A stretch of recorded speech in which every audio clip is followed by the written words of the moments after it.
मेरे लिए भी वही पीतल की गोलियां होती हैं जो परमानेंट सिपाहियों के लिए।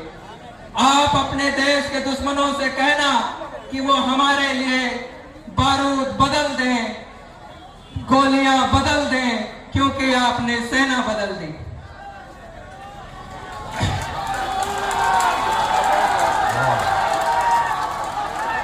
मैं अपने देश के लिए थोड़ा जो कुछ कुर्बानी दी, मैं अपने देश को एक संदेश देना चाहता हूं कि भारतीय सेना देश की नींव जब देश की मंचों पर चढ़ने लगे तो समझ लेना चाहिए कि हमारा देश कमजोर हो गया। और देश के प्रधानमंत्री को एक संकेत करना चाहता हूं कि आपके सचिव ने, आपके विशेष सलाहकार ने आपको यह सलाह नहीं दिया कि पागल, सेना और शेर नहीं छेड़े जाते, क्योंकि ये पलटवार करते हैं। और जब ये पलटवार करते हैं तो जॉर्ज की शासन समाप्त हो गया। जब ये पलटवार करते हैं तो अंग्रेज समाप्त हो गए। हम अपने सम्मान का बदला लेकर रहेंगे। और नहीं विश्वास होता तो राहुल भैया की रैली का कोई भी वीडियो उठाकर देख ले। ये युवा अपने मन के लिए खड़े हैं, आपको सत्ता से हटाने के लिए खड़े हैं। हम अपनी सेना के लिए खड़े हैं। धन्यवाद। भैया एक आखिरी बात ये भी बता दो, आप हो कहां के?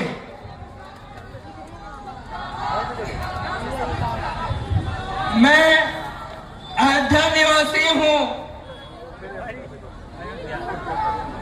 हम अयोध्यावासी अपने मर्यादा पुरुषोत्तम भगवान श्री राम को भैया कहकर संबोधित करते हैं। मैं अयोध्यावासियों को एक संदेश देना चाहता हूं कि हमारे भैया भगवान श्री राम अयोध्या में है या नहीं, लेकिन वर्तमान समय में एक हमारा भाई, हमारा भैया दिल्ली में है जो हमारी बातों को सुनता है। साथियों, धन्यवाद।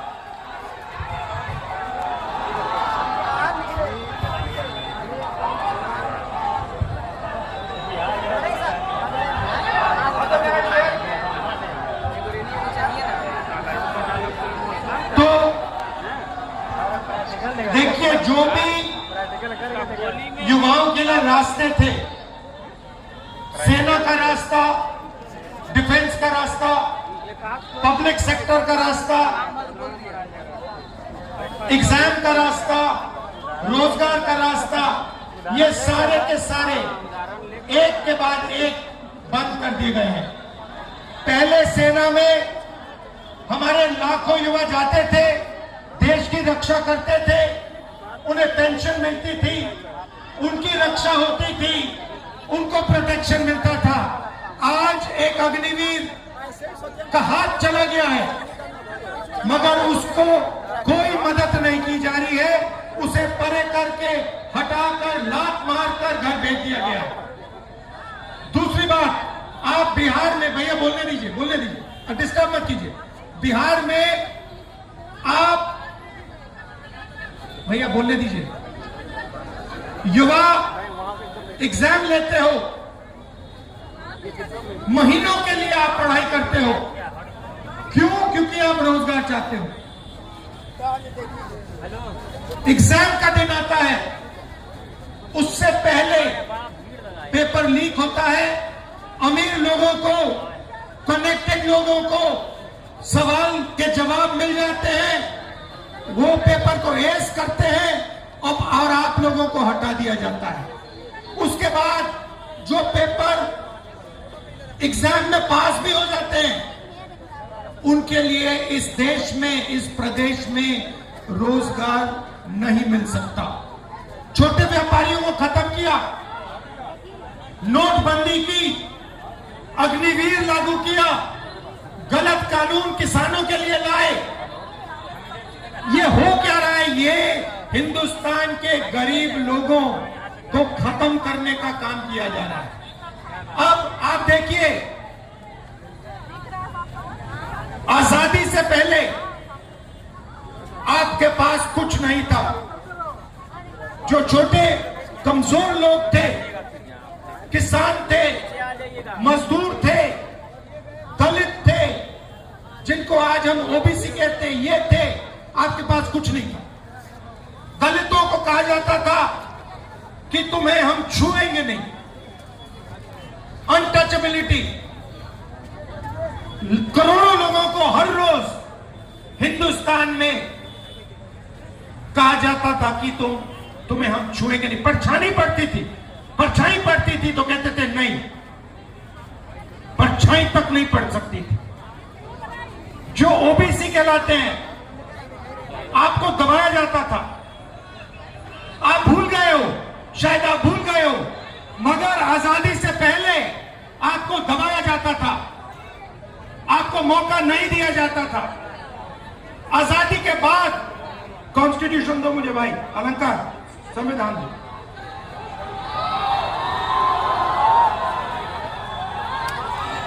आजादी के बाद ये आया, ये संविधान आया और इसमें लिखा है कि हिंदुस्तान के सब लोग एक जैसे हैं, कोई बड़ा नहीं है, कोई छोटा नहीं है, सारे के सारे लोग एक जैसे हैं और हर व्यक्ति को, किसी भी जात का हो, किसी भी धर्म का हो, हर व्यक्ति को ये कॉन्स्टिट्यूशन, ये संविधान एक वोट देता है। दो नहीं देता, तीन नहीं देता, आधा नहीं देता, एक वोट देता है। One man one vote, one woman one vote. अब नरेंद्र मोदी जी और इलेक्शन कमीशन मिलकर आपसे आपका वोट छीन रहे हैं, चोरी कर रहे हैं, संविधान पर आक्रमण कर रहे हैं। यह संविधान अंबेडकर जी के खून पसीने से बना, महात्मा गांधी, जवाहरलाल नेहरू, सरदार पटेल, सुभाष चंद्र बोस, इनके खून से बना है। और नरेंद्र मोदी और इलेक्शन कमिश्नर मिलकर आपका वोट आपसे चोरी कर रहे हैं। क्यों चोरी कर रहे हैं? क्योंकि वो जानते हैं कि आपकी शक्ति, आपकी आवाज इस संविधान में है और आपकी आवाज, आपकी शक्ति वोट से सुनाई देती है। आप देखिए यहां पे इन्होंने लाइट ऑफ कर दी, लाइट काट दी, देखा आपने? लाइट काट दी, मगर ये सोचते हैं कि लाइट काटने से आवाज बंद हो जाती है।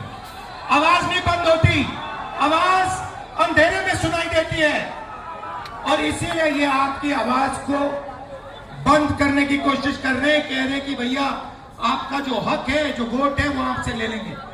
महाराष्ट्र में चोरी किया, हरियाणा में चोरी किया, कर्नाटक में चोरी किया, अब बिहार आए हैं और बिहार में इस यात्रा ने इनको मैसेज दिया है, भागलपुर ने, गया ने, पटना देगा कि बिहार में एक वोट चोरी नहीं होने देंगे।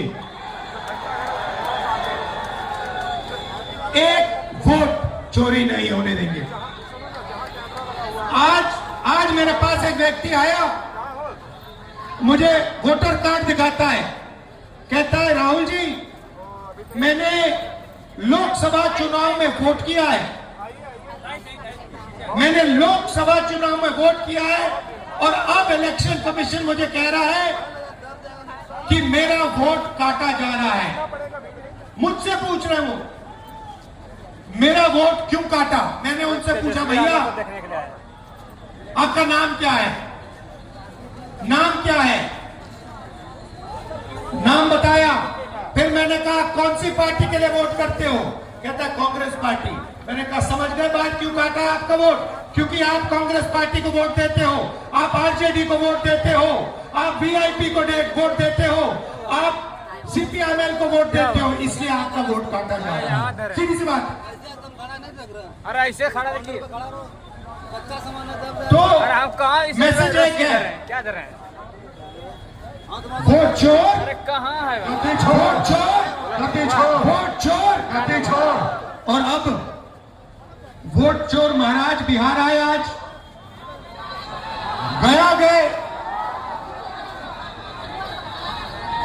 गए और कहते हैं SIR की बात करते हैं।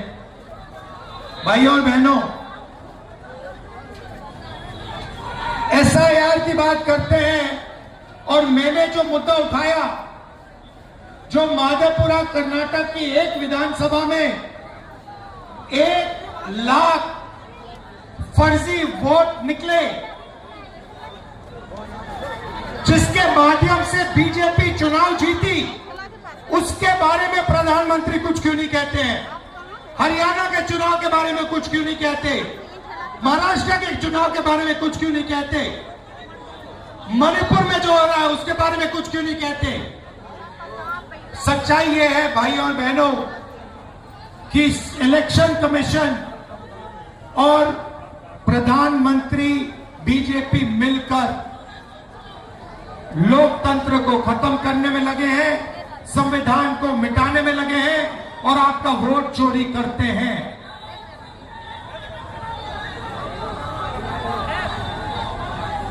भाइयों बहनों, आपने इस यात्रा में भाग लिया, इतनी शक्ति आपने, बिहार की युवा शक्ति आपने इस यात्रा में डाली।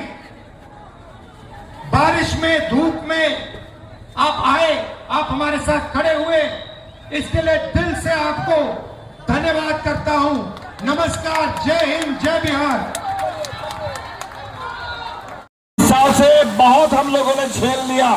आज पूरे बिहार में विकास के नाम पर भ्रष्टाचार, लूट का बाजार है। 70,000 करोड़ रुपए का हिसाब नीतीश जी और मोदी जी की सरकार के पास नहीं है और पूरे बिहार में अपराधियों का राज चल रहा है। और इसीलिए साथियों, इस पूरे बिहार में हर तबका जब परेशान है। सुबह हम लोगों ने नौजवानों से मिला, बीपीएससी के परीक्षार्थी, शिक्षक भर्ती घोटाले में शामिल, ये तमाम इसके लिए परेशान लोग, छात्र, नौजवान, बिहार के मजदूर, मनरेगा मजदूर, पूरे बिहार की महिलाएं जिनका नाम सबसे ज्यादा कटा है, उन तमाम बिहार के लोगों से अपील है कि इस पूरे अभियान की जो वार्ता है, ये जो संदेश है, इसको हर कोने तक ले जाइए। ये यात्रा आज नौगाछिया में आकर के शाम को रुकेगी और 1 तारीख तक यात्रा चलेगी। लेकिन बिहार के बहुत सारे इलाके में हम लोग जा नहीं पाएंगे। इस यात्रा के जो संदेश है, इसको हर घर तक पहुंचाना, ये जिम्मेदारी आप लोगों की है। और जो नारा आज पूरे बिहार में, पूरे देश में गूंज रहा है, वोट चोर गद्दी छोर, इस नारे को साकार करने के लिए पूरे बिहार में हमें इस सरकार को इस बार बेदखल करना होगा। वोट चोर गद्दी छोर, वोट चोर गद्दी छोर, वोट चोर गद्दी छोर। बहुत बहुत शुक्रिया।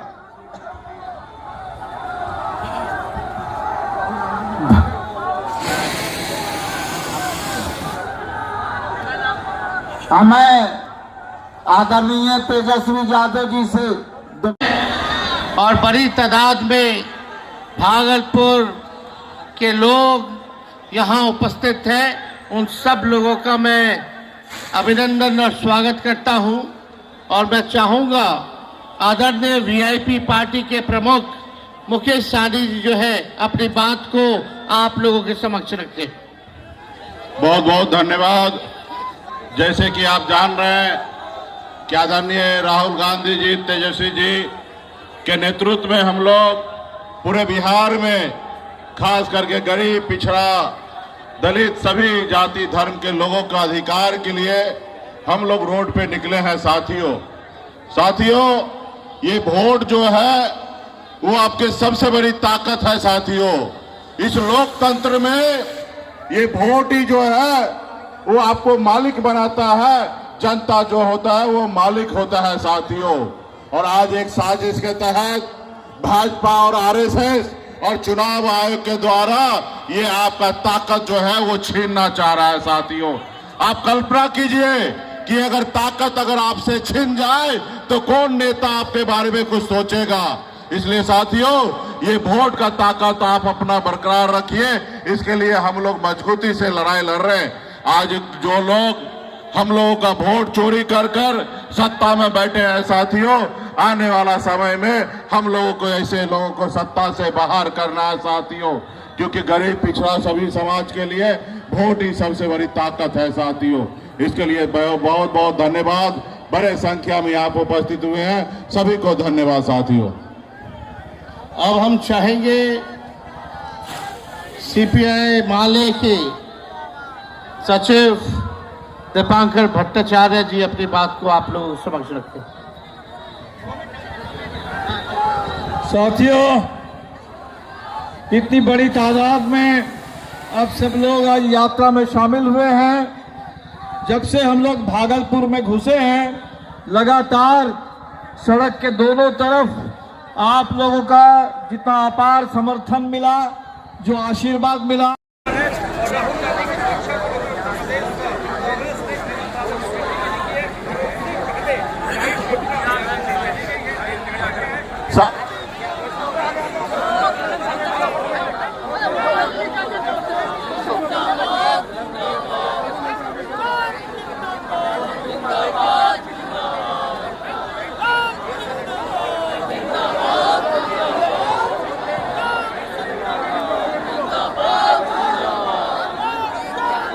रास्ता छोड़ दे।